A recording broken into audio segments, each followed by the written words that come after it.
What's up, guys, and welcome back to Bookop Entertainment.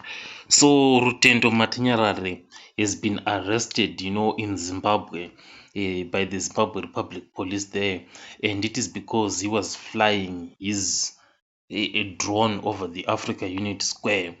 So, the reason why he was arrested is because of security concerns. So, Rutendo is one of those guys, who are very vocal about South African issues, and is praising Zimbabwe over South Africa. So he has been arrested in Zimbabwe.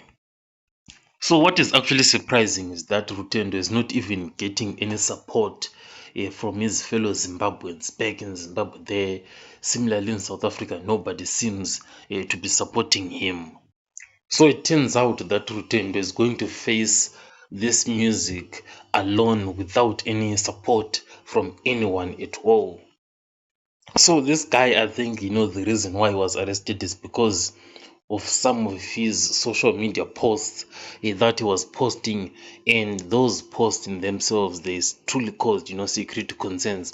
That's why he is currently detained at the moment. I'll catch you guys on the next one.